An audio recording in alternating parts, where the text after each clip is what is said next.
ভিডিওতে তোমাদের অনেক স্বাগতম। আজকে বানাবো হচ্ছে মিনি মোগলাই পরোটা। দেখো, প্রথমে পরিমাণ মতো নিয়ে নিলাম ময়দা, দিলাম লবণ, তারপরে দিয়ে দিলাম একটু চিনি, তারপরে রিফাইন তেল দিয়ে ভালো করে ময়াম দিয়ে অল্প অল্প জল দিয়ে একটা সফট ডো তৈরি করবে। তারপরে লেচিগুলো কেটে রাখলাম।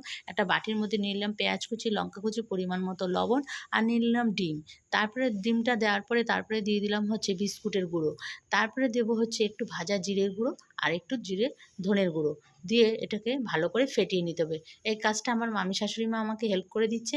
তারপরে দেখো, পরোটাগুলো এভাবে বেলে নিচ্ছি। সব বেলা হয়ে গেলে তার মিডিল পোর্শনে আমি ওই ডিমের গোলাটা দিয়ে দেবো। তারপরে দেখেই বুঝে নিতে হবে কীভাবে করতে হচ্ছে। তো এক সাইডে, দুটো সাইডে এভাবে আটকে দিতে হবে, তারপর আবার অপর সাইডের দুটো সাইড আটকে দিতে হবে। তারপরে কড়াইতে দেখো রিফাইন তেল বসিয়ে দিয়েছি, তেলটা গরম হয়ে গেছে।